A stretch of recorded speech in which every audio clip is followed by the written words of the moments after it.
I'm probably the last person to welcome you for your first semester. If this is your first semester here to ASPP, I hope things are going well. Hope things are going well for you in the program so far. And I guess you have heard about Practicum, right? Have you talked about Practicum at all in ProGroups? Yeah. Okay, so this should be, I hope this can be interactive. There's Dr. Johnson. Hey, how are you?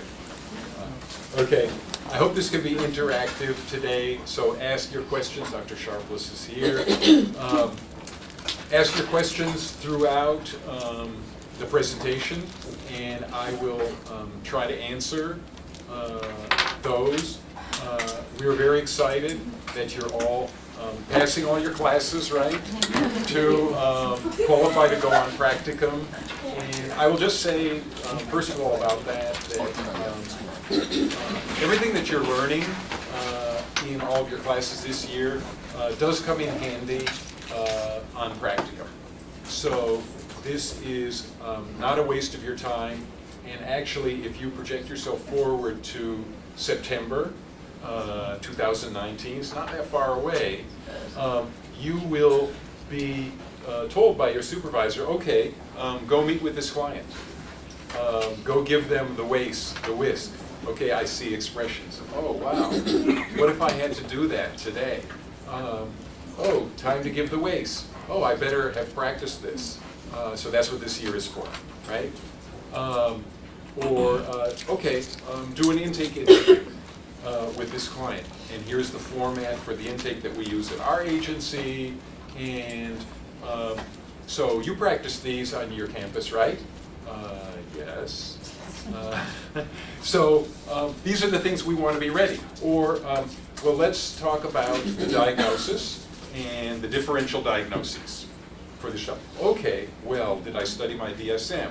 Well, okay. So these are very practical things, right? And these are the things that you are studying and learning about now. So this is what you will need when you arrive there. And we want to arrive as knowledgeable as possible and as practiced as possible. So I want that to be in your minds as you do the hard work. And I do admit and acknowledge professors are working you pretty hard this fall. Okay, yes, they are. And that's the reason why. Because you will be assuming those clinical responsibilities pretty soon.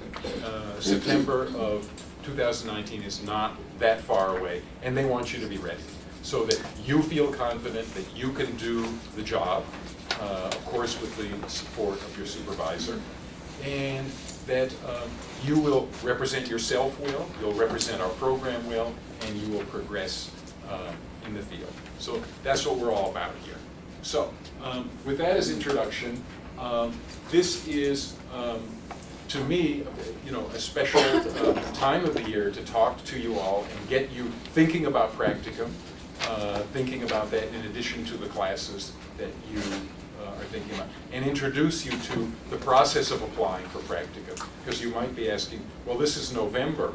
Why are we talking about September of 2019? Isn't it kind of early? But as you'll see in the course of the hour, this is actually the time when we should be talking about this. So, let's begin. Let's jump in.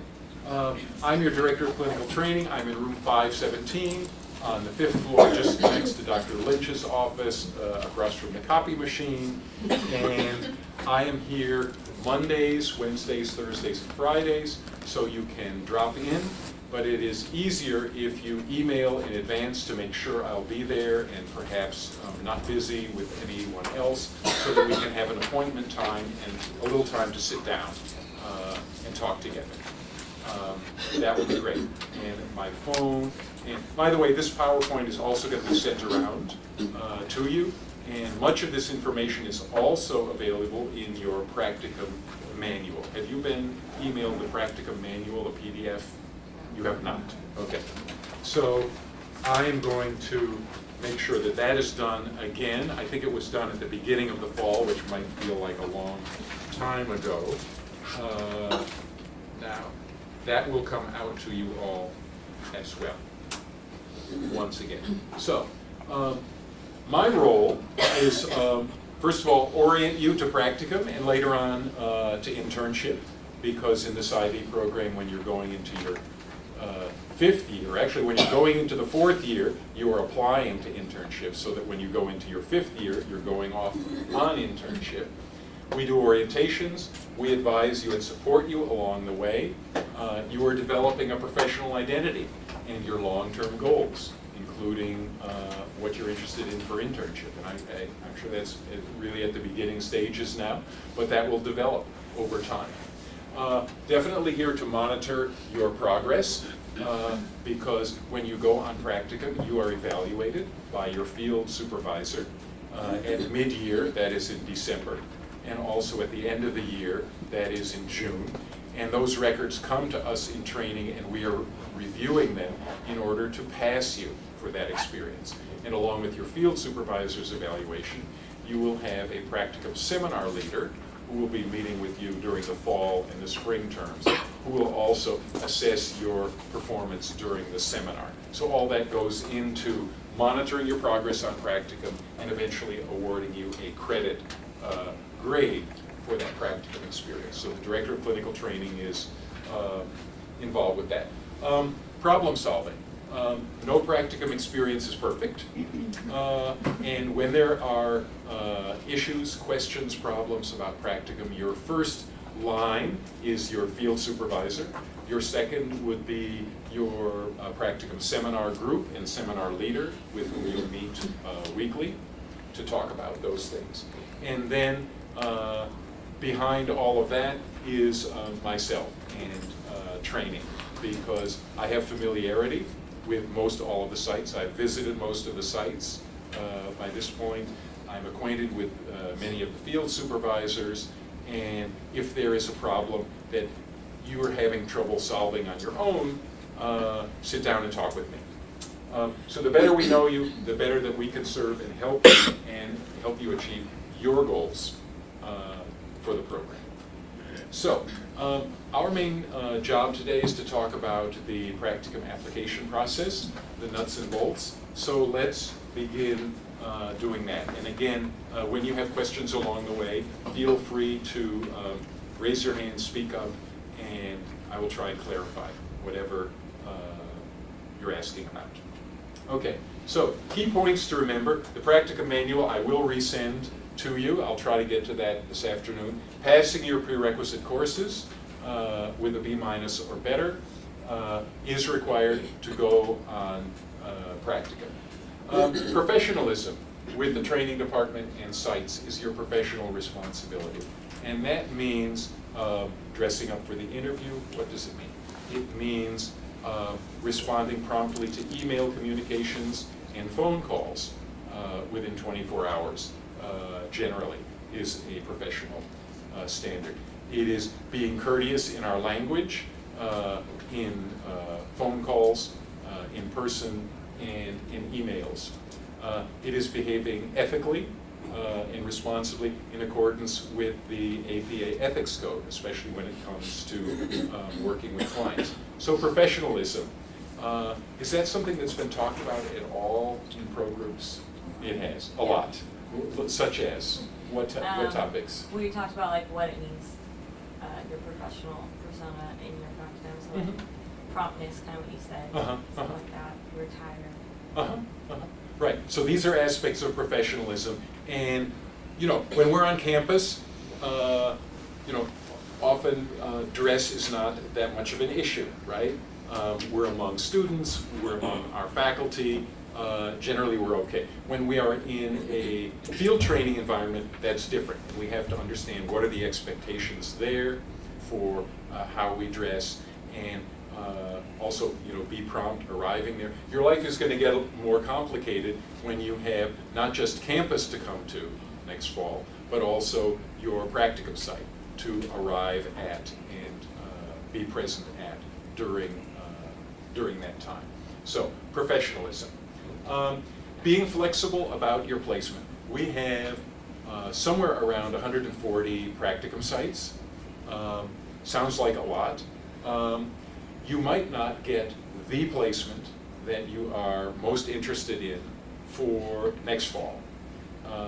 And so I'm going to ask you up front to be flexible in terms of the sites that you will consider, the populations you will work with, the commuting time, and I know DC is very challenging with commutes many times, but to be flexible in regards to all of these things and to understand and be cognizant of getting good experience. Wherever I end up, wherever I go, I'm going to get experience that's valuable to me, be it with children, be it with adults, be it with seniors, be it inpatient, outpatient, whatever it is.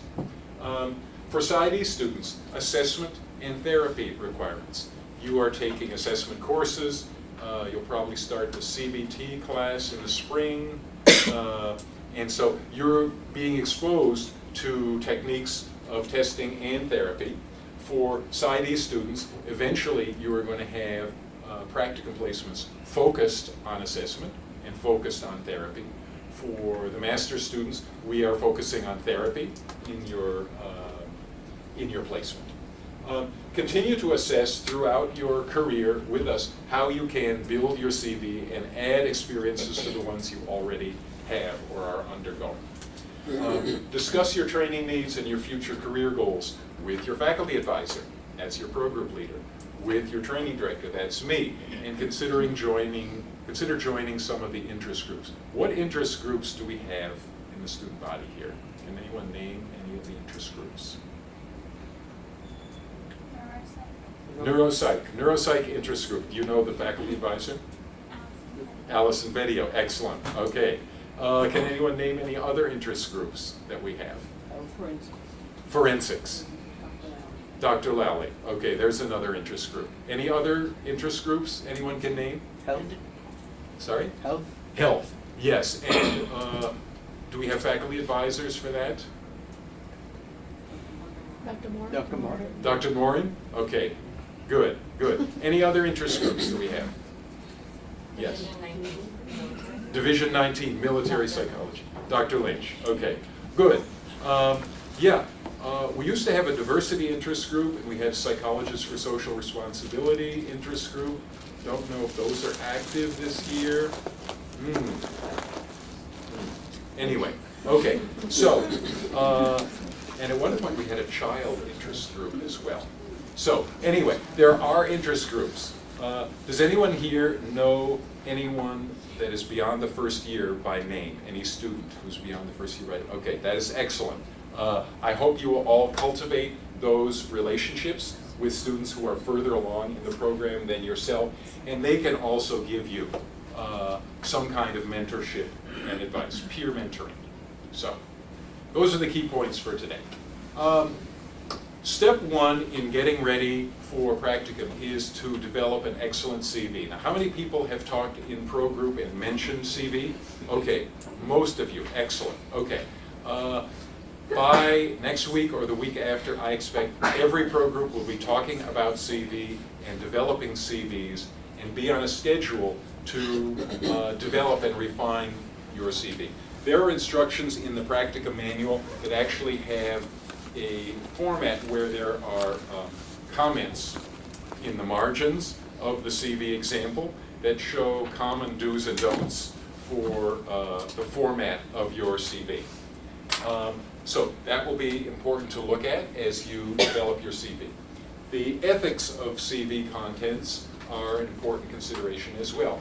Nothing should be on your CV that didn't actually happen, right? Okay, so that is important. At the same time, things that have happened or are happening that are professionally relevant should be there. For example, your courses. And there is a list of graduate courses, and as of January, you will be updating your CV to include graduate courses that you are currently taking in the spring term, as well as graduate courses completed. So these classes that you are doing this fall and are going to be passing, right, will be put in the category of graduate courses completed, and then you will have in the category graduate courses in progress will be your spring list of classes. So we want to be up to date with that. Remember that this creates the site's first impression of you.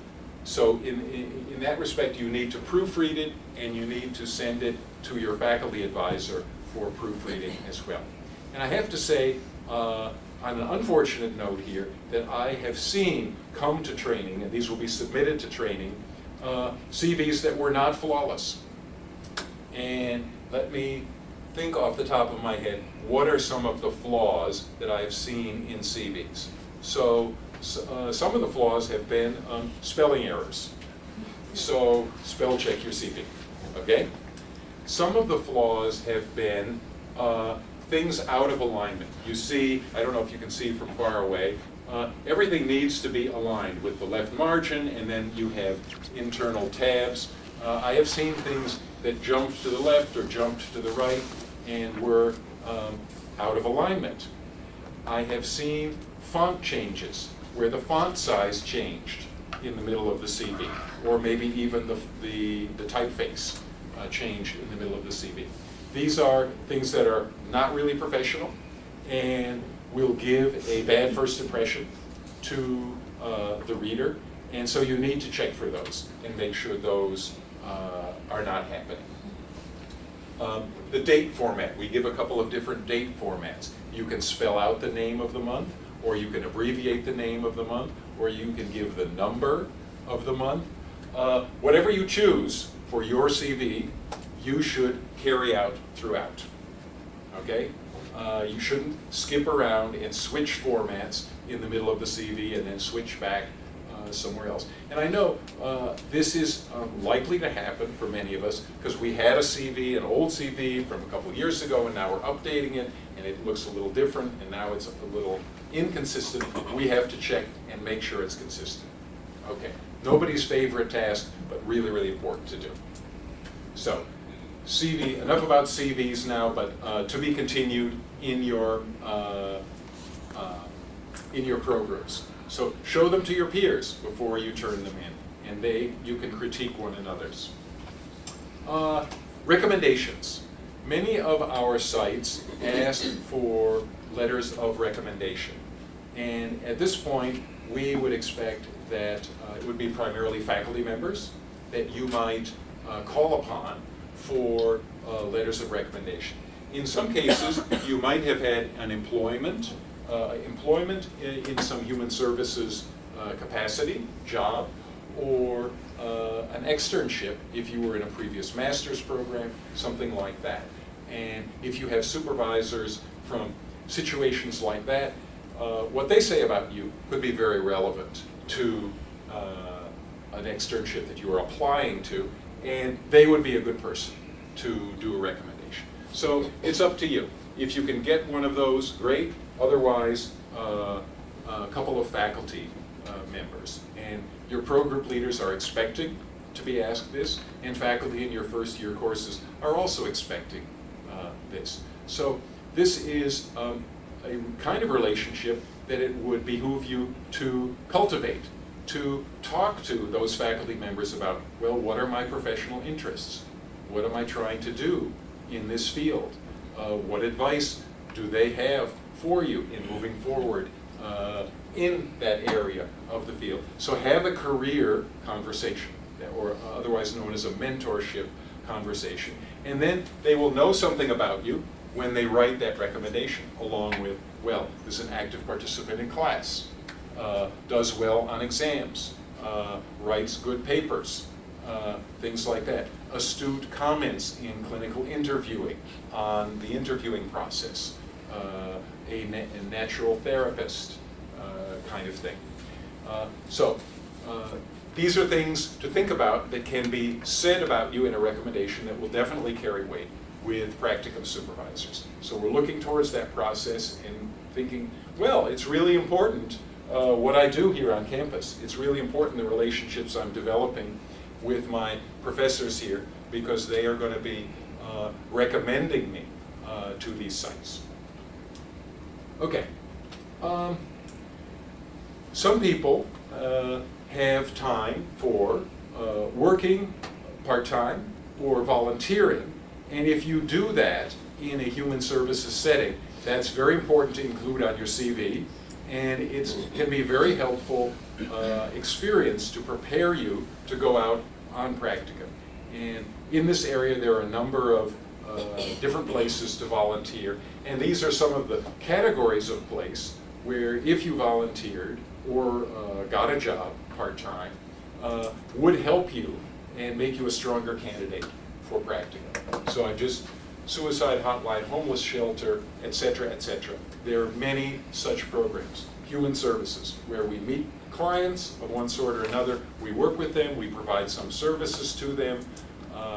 These are things that you're going to be doing on practicum as well, and those skills that you develop will transfer.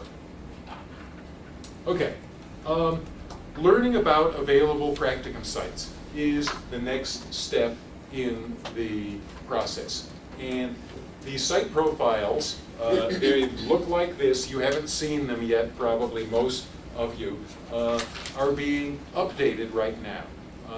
I and the student workers working with me have been contacting all of our practicum sites and asking for fall 2019, how many students are you going to take, at what levels of practicum, what kind of clientele are they going to be serving, what kind of activities are they going to be doing, what is the application process, have your names, addresses, phone numbers, emails changed at all since last year, et cetera, et cetera.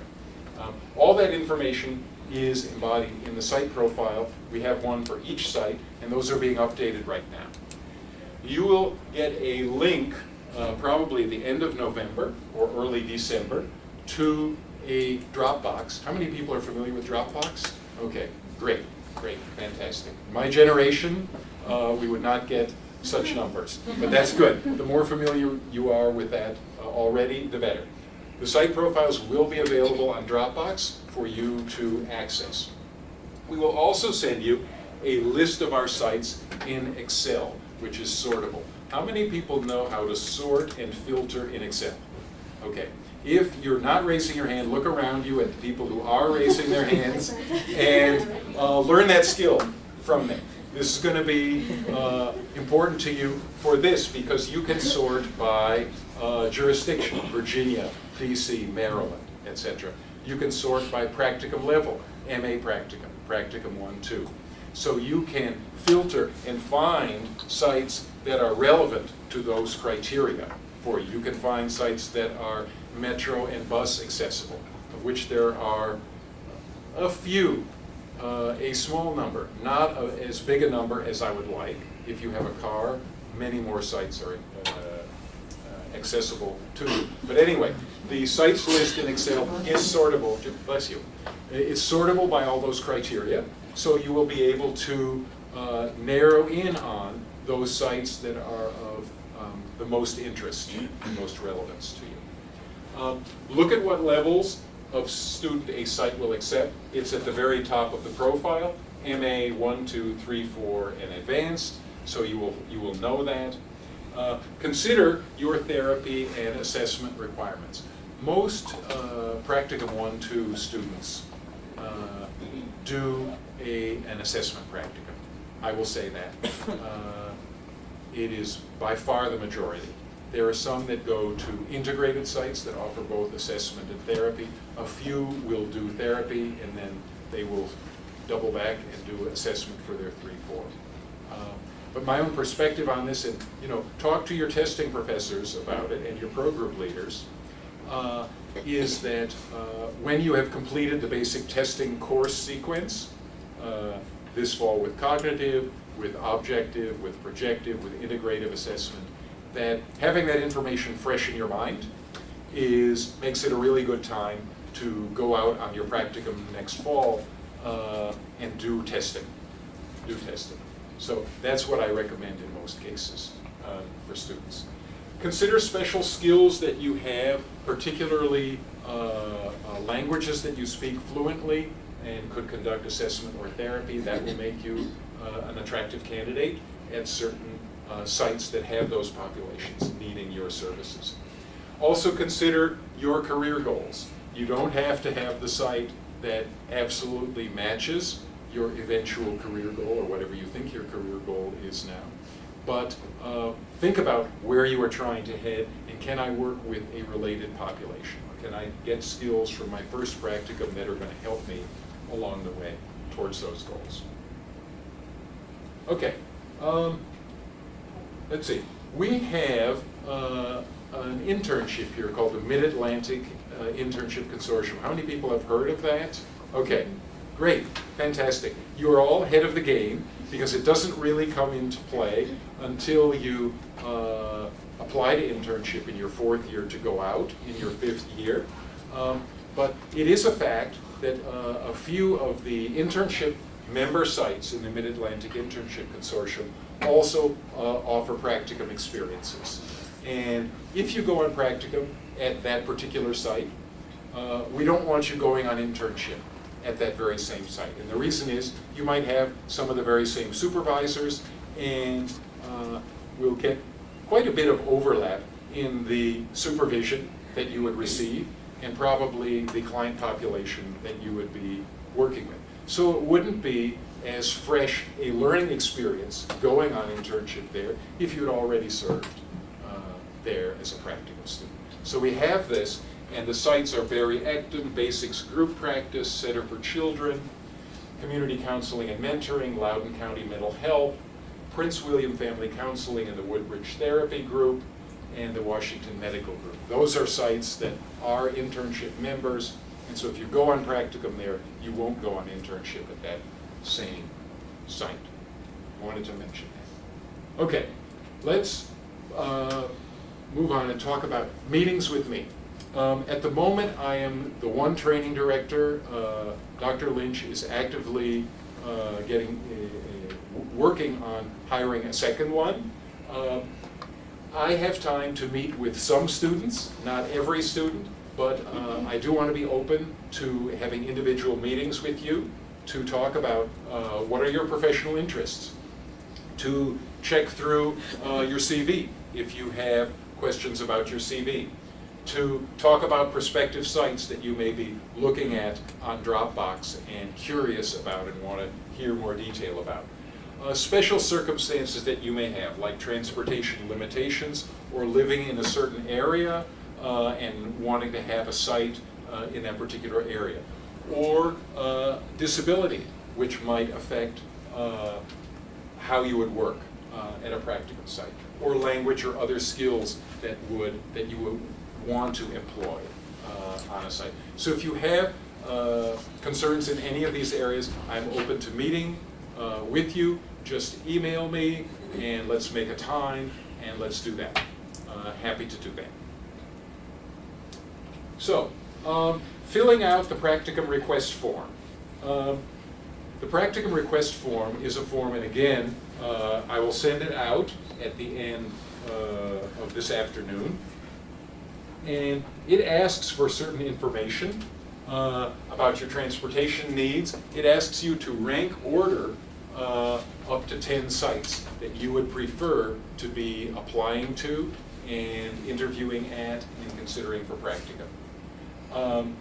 You need to look for therapy-only sites if you're in the MA practicum, or for the practicum 1-2 sites, testing sites, or therapy sites, or integrated, that is combined sites. And as I said, most practicum 1-2 students do testing.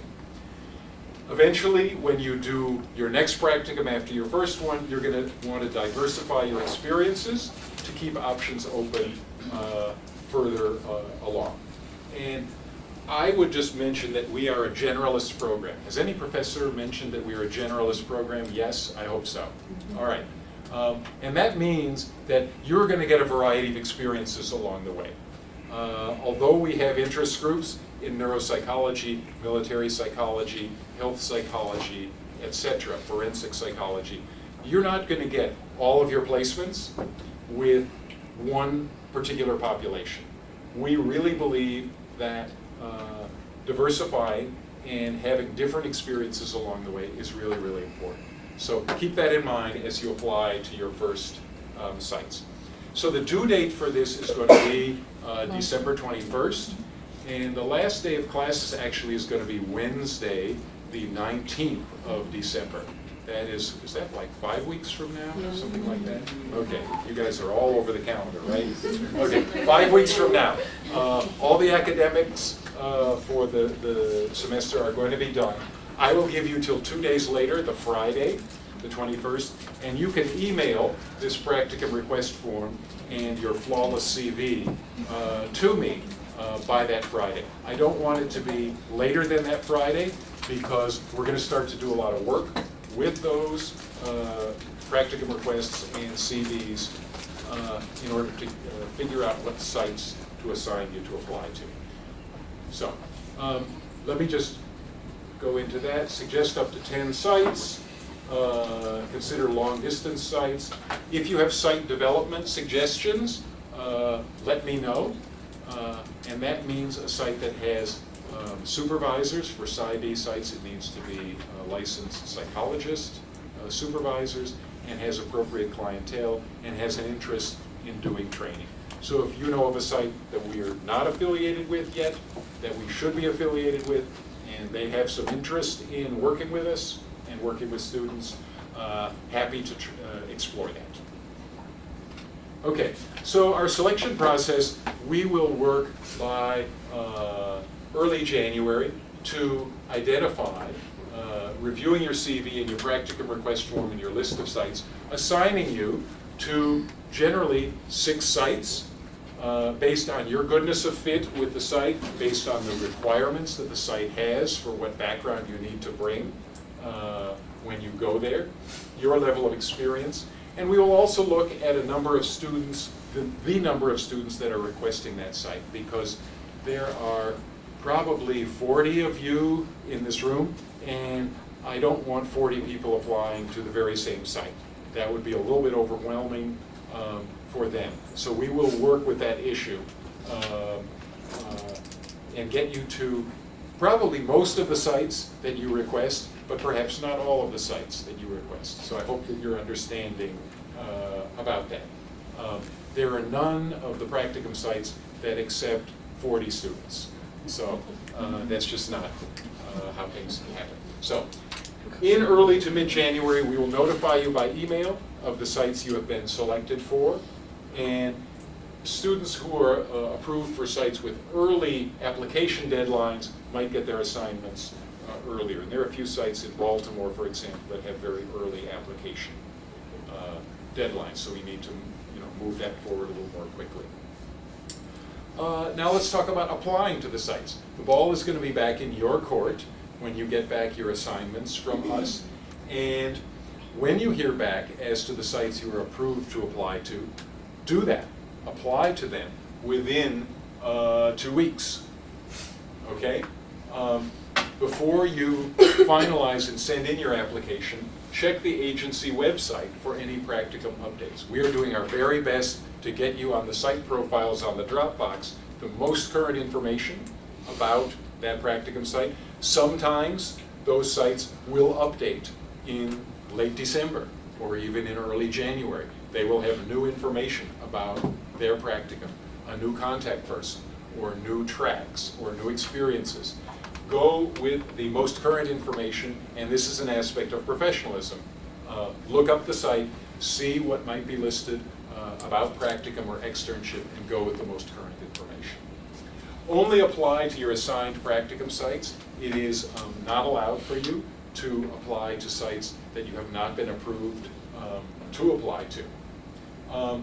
Be aware that you may be assigned to sites in a wide geographic area, and you might need to travel to get your field training. It's just a fact of life, and I think this is the good and the bad of being in the DC area. The good being that we have many, many practicum sites that do psychology training of many different types, from psychiatric hospitals to university counseling centers, to children's sites, to adult sites, to forensic sites, to military and VA sites, to group practices. We have an incredible wealth of psychology opportunities here.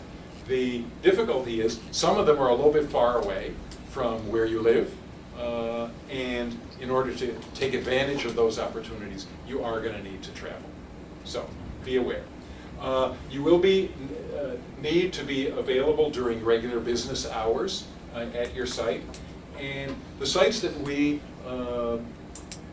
approve you to apply to, I do want you to apply to all of them, unless you have compelling reasons why a site turns out to not be good for you. So sometimes I will think of a site that perhaps is not on your list, and I will put that onto your list, and I will say, go try and apply to this site. I encourage you to check that out and to apply to that site. If it feels like that's impossible for you or really inadvisable for strong reasons, contact me and let's talk about that. Okay, applying. Cover letters. Cover letters are really, really important. They should be less than 1 page at this point. There are samples in the Practicum manual, and they are the place for you to talk about yourself and how you fit with the site in terms of your interests, in terms of the skills you are developing, in terms of the contribution you are going to make there. It's a place to show that you understand what the site is about and you know what you are about, and that there is some match between the two, and to express your enthusiasm for interviewing and serving at the site. Again, it needs to be flawless, spell-checked, grammatically correct, formatted in a neat way, all of these things that we need to really develop as habits as professionals. So your cover letter will be sent, your CV is going to be sent, and that's, again, why we are having it very up-to-date and very flawless, because, again, this is how those supervisors get their first impression of you. Some sites may request recommendations, so we should have found in advance, connected with potential recommenders so that we can let them know to send recommendations to that site. Some may request a writing sample. Are people writing cognitive assessment reports? Yes. Are people writing clinical interviewing write-ups, case reports? Okay, those are good examples. Of course, they should be de-identified. They shouldn't talk about a real person, right? And I think you've been talking about the ethics of that. Or if you haven't, ask your professor in that class, how do I de-identify this in order to send it out as a writing sample? Some sites may request transcripts, official or unofficial. Official transcripts are available through student services. There is an online way of requesting those, and look into that and be familiar with that. Some sites may request unofficial transcripts, which I understand you can access yourself. Some sites later on in the process will request a background check and or fingerprints because of the sensitive nature of the population they're working with, perhaps a forensic population, perhaps a child population. So be aware that those requirements may be coming down the road, and those are things that you're going to have to take care of when you're accepted at the site before you can begin at the site. And we want everyone to begin on time at their site and not be delayed in starting after the start date, because you don't want to lose time accumulating your hours, getting your client experiences, getting your supervision experiences at the site. If you have questions about how do I apply, contact the site directly and clarify that. Most sites are fine with email attachments. It's very efficient for them, it's efficient for you, and so that's a good process. So, the Practicum request form that you submitted to me is not part of the application, just to make clear. Okay, any questions at this point about applying to Practicum sites? This is a really important step that by January you all are going to be doing. So it's coming up soon. Okay, yes, question? Do you have to put your availability, or you should, because we wouldn't know our classes, correct? Do you have to put your availability? You do not need to put your availability in the cover letter. Yeah. You will not know your class schedule for fall in January. So right, there wouldn't be any way for you to say that. That usually is part of the conversation when you have an interview. And let's see, we're going to go to the interview slide after this, but just to mention that part, you can ask the site, are there required days, and are there optional days, and what schedule do you recommend or require for your practicum students? Some might have a Wednesday supervision day, or a Thursday didactics day, or a Friday didactics day, or a Tuesday intakes day that will be a required feature of the practicum, and they will say, well, that has to be one of your days. And then you could choose a different day for your second day, because you're going to have at least 2 days, 16 hours at the site. That will be a conversation, and some of that information is included at times in the site profile. Otherwise, if it's not, it can be part of what you ask about in your interview and find out. So that then, when registration for fall classes occurs during the summertime, you will know, okay, I'm going to be on practicum and need to be available on such and such days, so I need to choose my classes to be on different days. That's how that process works. Okay. That's a good question. Other questions about applications? Yes? Do you have to pay for the background check and fingerprints? What is that? Do you have to pay for the background check and Do you have fingerprints? to pay for the background check and fingerprints? Sometimes, yes. It varies by site. I am not acquainted with, I don't really know. It probably varies by site. It probably varies by site.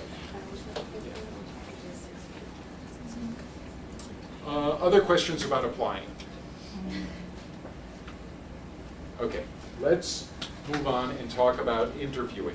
Interviewing should be something that when you reconvene in your ProGroups in January, you will be talking about and perhaps practicing, doing some mock interviews, asking questions of one another as peers. We have in the Practicum manual lists of interview questions that you might be asked.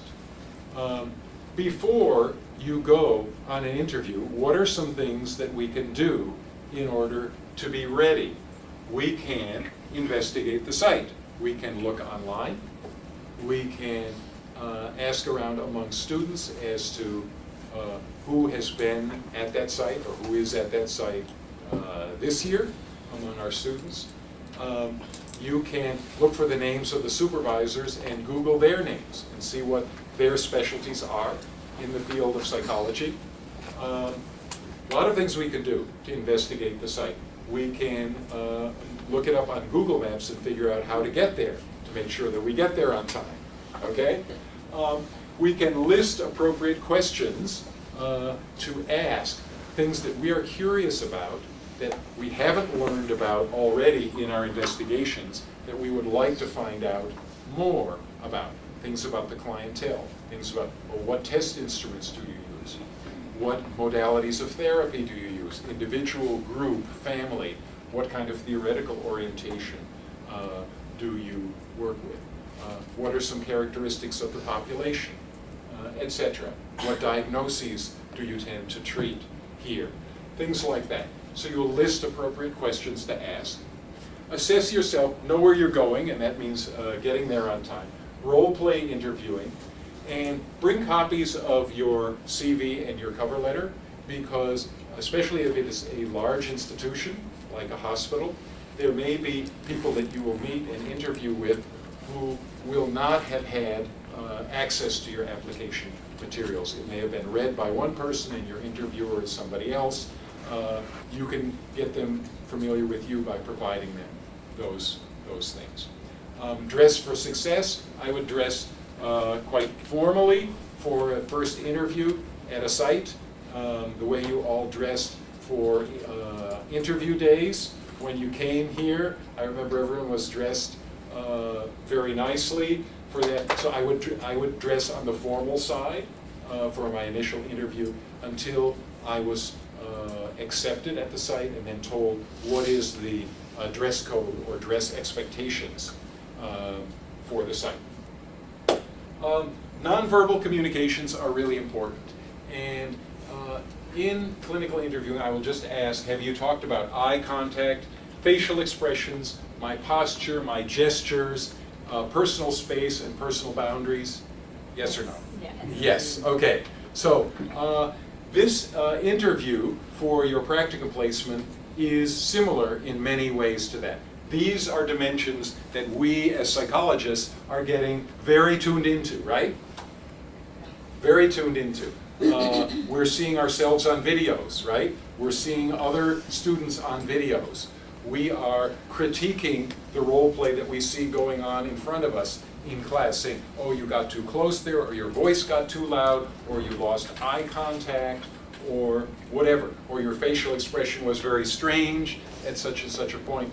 These things we need to tune into and communicate effectively ourselves when it comes to the interview.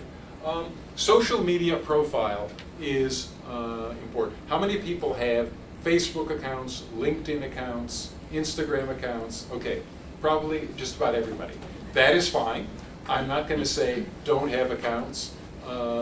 Years ago, faculty would have said something like that.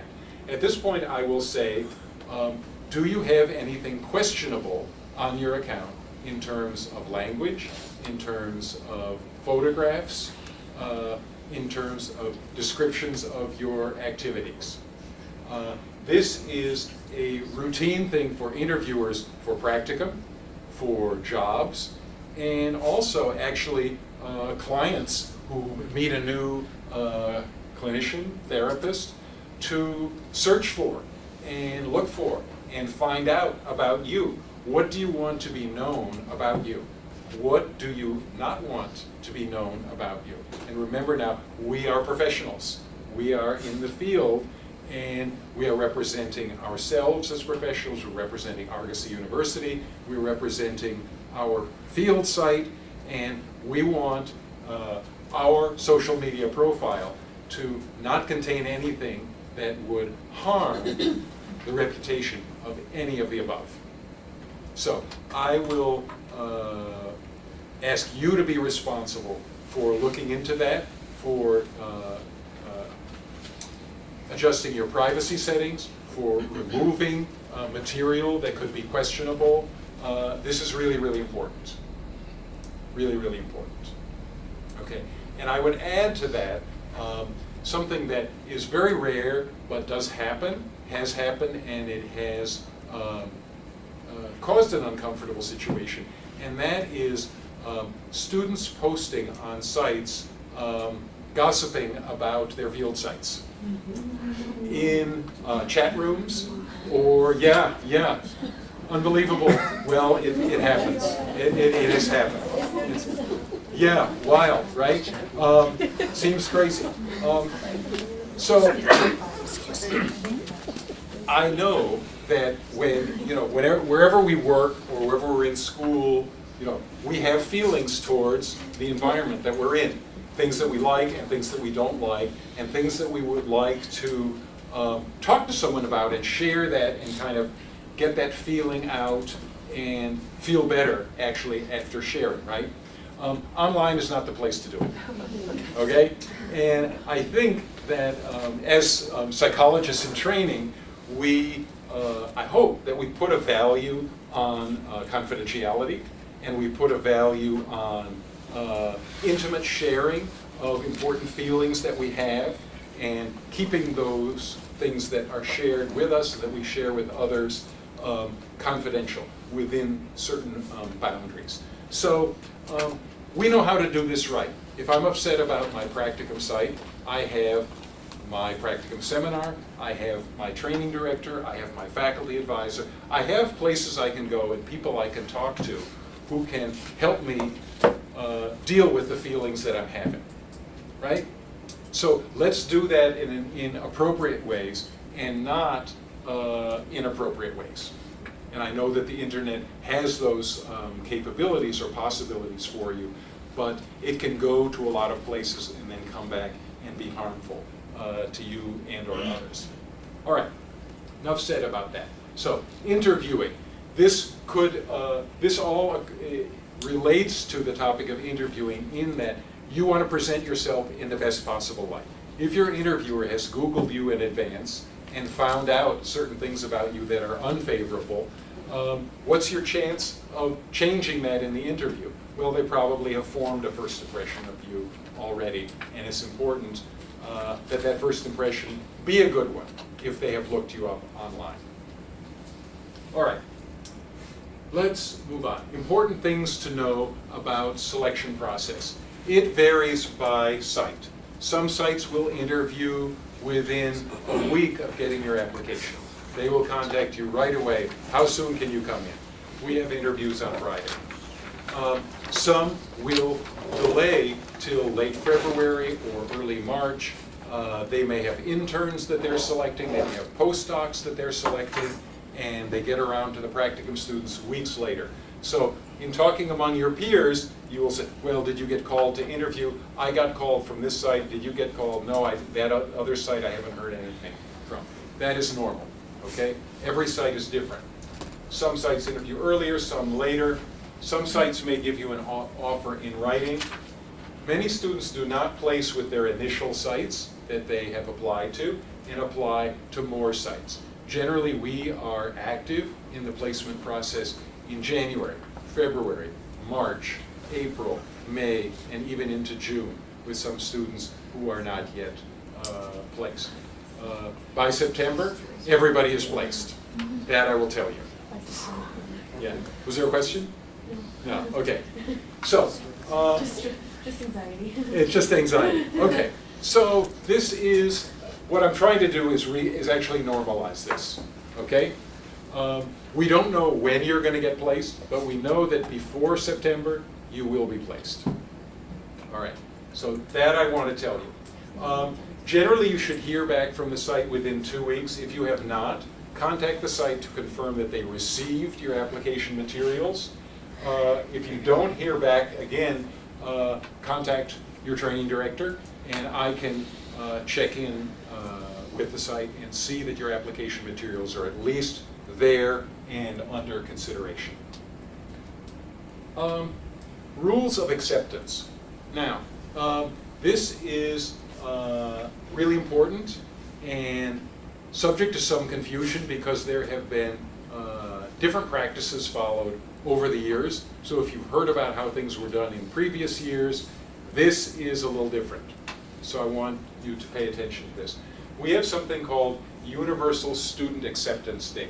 It is Friday, March 22nd, 2019. If you want to put it in your phone calendar now, that is fine. You can put Universal Student Acceptance Day, Friday, March 22nd. Students are not to accept an externship, that is Practicum offer, until that date. The externships that interview you can make offers anytime they want. Some may offer that to you at the end of the interview. Some may offer that to you a day or two later. Some may tell you, oh, we are going to do interviews this week and next week and the following week, and then we're going to make our decisions as to who we offer our placements to. So the offers can come in at any time. You could get an offer in January, you could get another one in February, you could get another one in March. At 9 a.m. on March 22nd, it's time for you to select among multiple offers if you have them, or if you have one offer, to respond to that offer and say, I accept your offer. I'm coming to your site come September. We are matched. We are going to work together for Practicum. March 22nd is the day for this. At that time, as soon as you do that, notify training when you have accepted that offer so that our files are up to date, because we have a master list of who is placed at what site. We know you're applying, and I will know that you're applying as soon as you turn in this form to me. You will be put on the list that we are developing. And on that list, when you're placed at a site, we are going to put that site there, and so we can track throughout where you are. So, on March 22nd, that's when this is going to happen for many, most of you, probably not all of you, but many of you on that day will accept an offer. Once you accept that offer, whether by phone or by email, however you do it, that agreement is binding, and I don't want you to come back to training and say, I changed my mind. I don't want to go there, I want to go to a different site, and any of that. The very reason for this date, Friday, March 22nd, is to give you, the student, maximum choice. We want you to have an opportunity to interview at any of the sites you have applied to that wants to interview you before you make up your mind and commit to a site. We want to give you the chance to get multiple offers, to think about multiple offers, to talk to me or your faculty advisor or professors or whomever to evaluate which offer should I take, which one will work out best for me, which one is in my best interest in terms of training. So that when it gets to March 22nd, okay, this is the one, I'm saying yes to this site, and we're done. We're all set. Is that clear to everyone? Okay, good. All right, keep in touch with training along the way if you are turned down in particular by a site. This is the most important one. If you're turned down by a site, we will look for other assignments. We will look for other sites where you might apply so that you have 6 active applications out there and under consideration. And also be in touch if you have trouble reaching the site or getting any kind of response to the site. We want to troubleshoot those communications things so that your applications aren't out there in cyberspace somewhere and not actually received by a site, or whether the site has made a decision and not let us know that they're not taking externs after all, or whatever it is. We want to solve those and figure out those issues so that, again, you are involved in applying to active sites. Okay, recap of the timeline. Develop your CV this month. Look at the sites when we send you out the Dropbox link. That is not now, but that will be later. Ask professors, identify professors and possibly employers for recommendations. Meet with me if you feel the need to do that. Make an appointment and we will meet in either November or December. December, no, it's not the 13th. It was the 21st. The Practicum request form with your 10 suggested sites and your CV are due to training. By mid-January, you're going to get your site assignments. Within 2 weeks, apply to your sites and keep in touch with training by email after that. Okay, so the Practicum intent and informed consent form should be pretty straightforward. We would like to get 2 email addresses from you, your Argosy email on the left and a personal email address on the right. I am presuming most people will check the box saying you're planning, yes, to engage in the externship application process. Check the Practicum level that you are applying to and sign at the bottom. So I'm going to stop now and ask, are there any other questions about anything I've mentioned? Yes? So there's an option here for I think to apply for the MA of applying to the site program. Can you go across that timeline or kind of touch on what that process is? Excuse me? Can you just kind of touch on the process? It says like MA applying for this ID program as a separate option, and we literally just had a conversation with Dr. Morin just trying to figure out like what that process is and how that affects crack sites. Yes. Is Okay. there a timeline? So if you are currently an MA student, you can apply to MA Practicum. Go on MA Practicum next fall. That is the default option. And then during the course of next year, around 1 year from now, you will prepare an application to transition once you complete the MA program into this ID program.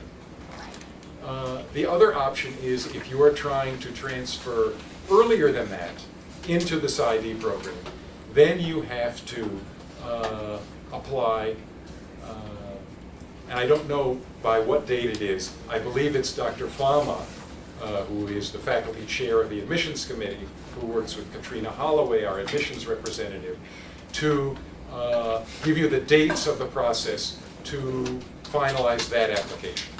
If you are trying to make that transition earlier than a year from now, then you need to go through that process. And once the admissions committee informs me and you of the decision on that, you will apply at that time to either PsyD Practica or to MA Practica sites. Is that clear enough? As much as it can be. As much as it can be. Yeah. And is this due today, or can we wait until the date at the bottom, which is December 1st? You can wait. You can wait till the date at the bottom. No problem. Good question. Yeah. Are there other questions before we wrap up? If not, I will stay here in the front for a little while, and if you have individual questions, happy to answer them. But please bring your forms to the front, and if you could put them on the table here, that way I'll get them. Thank you so much, everybody.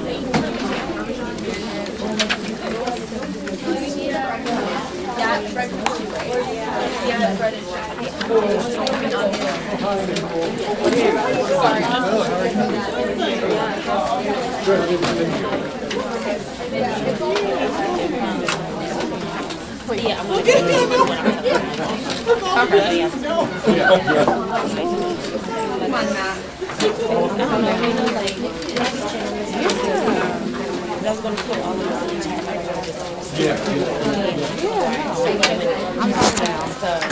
I gave you your jacket right now.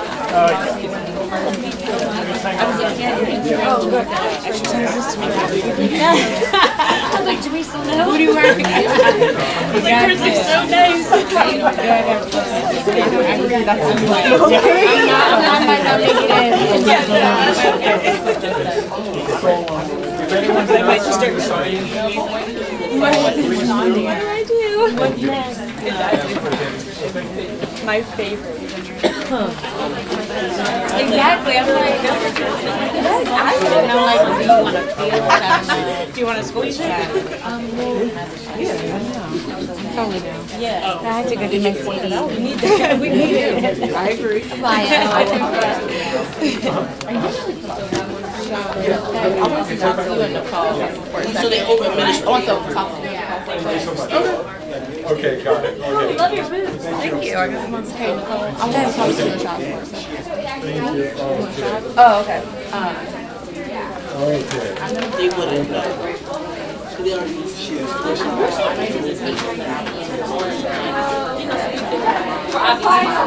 Obviously, I'm ready to go into it. Yeah. So I'm I just want to confuse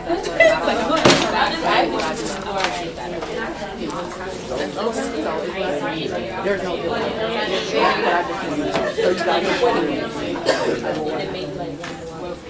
okay. Yeah. I mean, thanks for saying that. All right, no problem. Chips. Yeah, exactly. I agree. What did you get? What was the first one? Try. Oh yeah, that's right. Oh, you can't watch.